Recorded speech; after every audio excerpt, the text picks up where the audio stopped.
Selamat malam semuanya. Perkenalkan saya Cecilia Sialagan dengan NIM B1B1211114 dari Prodi Ilmu Pemerintahan Fakultas Hukum Universitas Jambi. Adapun tujuan dari pembuatan video ini adalah untuk memenuhi UTS mata kuliah Sistem Perpajakan yang diampu oleh Bapak Alfa Beriansyah, SIP, MIP. Bagi yang pertama yaitu saya akan menjelaskan mengenai konsep dasar pajak pusat. Pajak pusat atau pajak negara adalah setiap pungutan yang wajib dibayarkan oleh wajib pajak baik secara pribadi maupun lembaga kepada pemerintah pusat. Dapat diartikan bahwa pajak pusat ini diatur oleh pemerintah pusat melalui Direktorat Jenderal Pajak atau yang disingkat dengan DJP dan hasilnya digunakan untuk kepentingan negara.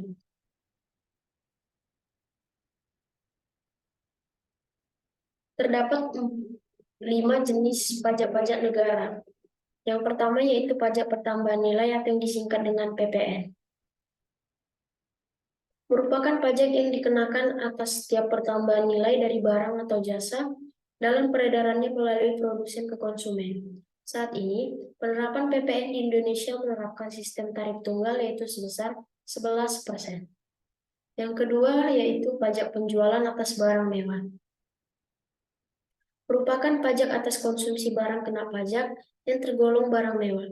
Kriteria barang kena pajak yang tergolong mewah diantaranya barang yang bukan kebutuhan pokok, dikonsumsi oleh masyarakat tertentu, umumnya berpenghasilan tinggi, dikonsumsi untuk menunjukkan status, dan bila dikonsumsi dapat merusak kesehatan dan moral masyarakat, serta mengganggu ketertiban masyarakat. Yang ketiga yaitu bea materai.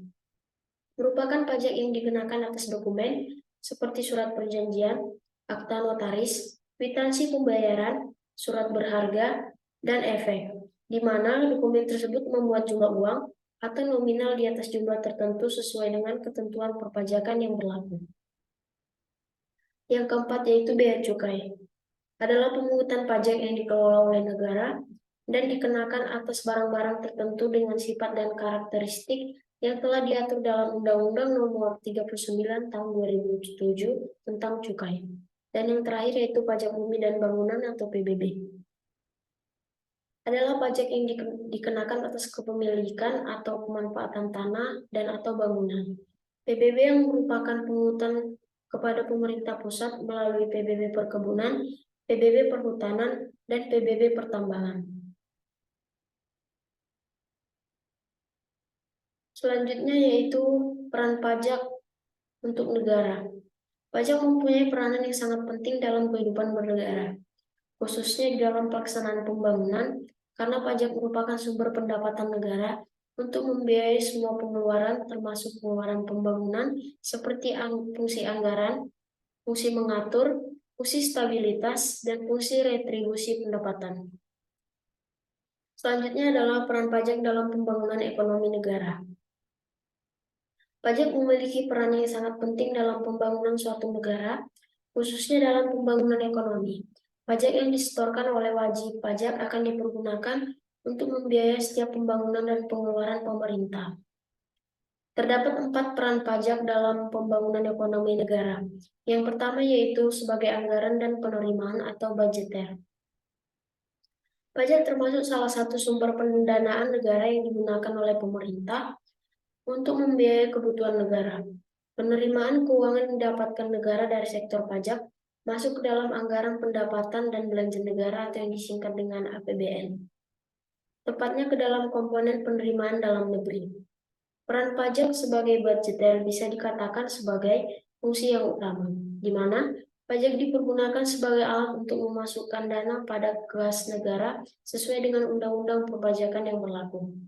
Yang kedua yaitu pajak berperan untuk mengatur atau regulator. Peran pajak sebagai regulator menjadi suatu alat yang digunakan untuk mengatur atau melaksanakan kebijakan pemerintah dalam bidang ekonomi dan sosial. Peran pajak yang merupakan fungsi mengatur disebut juga sebagai fungsi tambahan.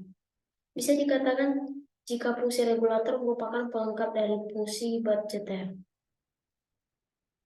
Peran pajak sebagai regulator ini dipergunakan oleh pemerintah sebagai alat untuk mencapai tujuan tertentu, yang mana dalam pelaksanaannya dilakukan sesuai kebijakan yang berlaku. Konsultan pajak Surabaya memberikan layanan konsultasi mengenai masalah pajak yang memudahkan. Yang ketiga yaitu pajak berperan sebagai stabilitas. Peran pajak sebagai stabilitas yaitu penerimaan negara dari sektor pajak dapat digunakan untuk menstabilkan kondisi perekonomian negara. Hal ini berarti bahwa perolehan pajak bisa digunakan untuk menstabilkan keuangan. Salah satu cara yaitu dengan mengatur peredaran uang di masyarakat melalui pemungutan dan penggunaan pajak yang lebih efisien dan efektif lagi. Seperti misalnya adanya kebijakan stabilitas harga yang ditujukan untuk menekan laju inflasi. Dan yang terakhir yaitu pajak berperan sebagai redistribusi pendapatan.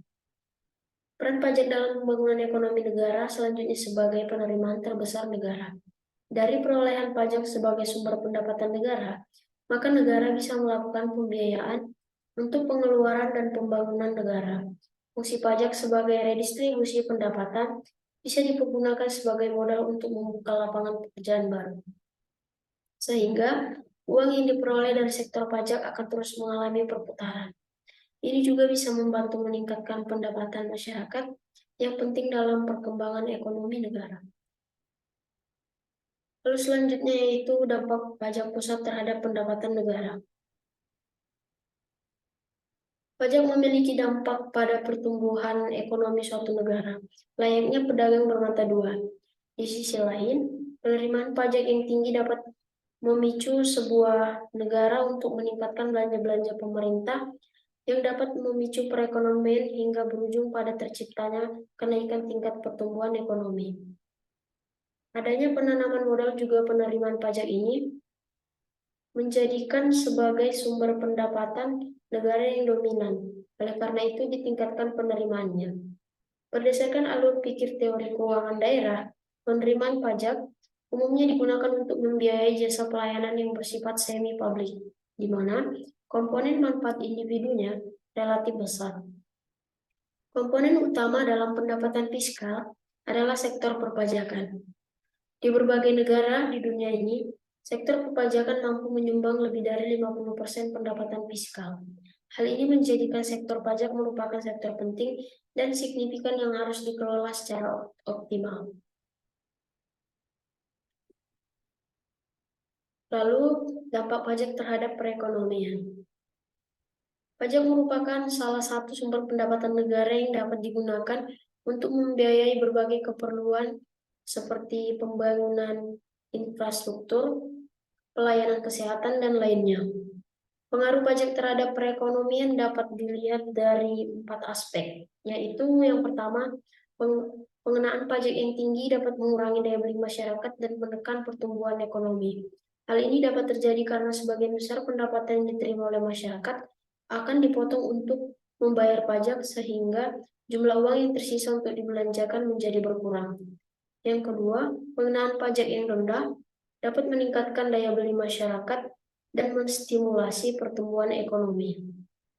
Dengan adanya pengenaan pajak yang rendah, masyarakat akan memiliki lebih banyak uang yang dapat dibelanjakan untuk memenuhi kebutuhan sehari-hari, sehingga permintaan terhadap berbagai barang dan jasa akan meningkat.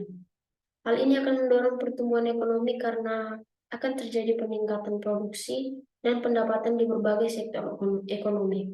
Yang ketiga, yaitu cara pengelolaan pajak yang baik dapat membantu meningkatkan efisiensi pengelolaan keuangan negara dan mengurangi penyalahgunaan pajak. Dengan adanya sistem pengelolaan pajak yang transparan dan terintegrasi, maka dapat dilakukan pengawasan yang ketat terhadap pelaksanaan pemungutan pajak. Hal ini dapat mengurangi terjadinya penyalahgunaan pajak, seperti pelarian pajak atau penggelapan pajak. Dan yang terakhir adalah kebijakan fiskal yang diambil oleh pemerintah juga dapat mempengaruhi perekonomian. Kebijakan fiskal yang konservatif yaitu kebijakan yang mengurangi pengeluaran dan meningkatkan penerimaan, dapat membantu menstabilkan perekonomian dalam jangka pendek. Namun, kebijakan fiskal yang proaktif, yaitu kebijakan yang meningkatkan pengeluaran dan mengurangi penerimaan, dapat membantu meningkatkan pertumbuhan ekonomi dalam jangka panjang. Secara keseluruhan, pengaruh pajak terhadap perekonomian sangat tergantung dari beberapa faktor, seperti tingkat pajak, cara pengelolaan pajak, dan kebijakan fiskal yang diambil oleh pemerintah. Pengenaan pajak yang tinggi dapat mengurangi daya beli masyarakat dan menekan pertumbuhan ekonomi. Sedangkan pengenaan pajak yang rendah dapat meningkatkan daya beli masyarakat dan menstimulasi pertumbuhan ekonomi. Selain itu, cara pengelolaan pajak yang baik dapat membantu meningkatkan efisiensi pengelolaan keuangan negara dan mengurangi penyalahgunaan pajak.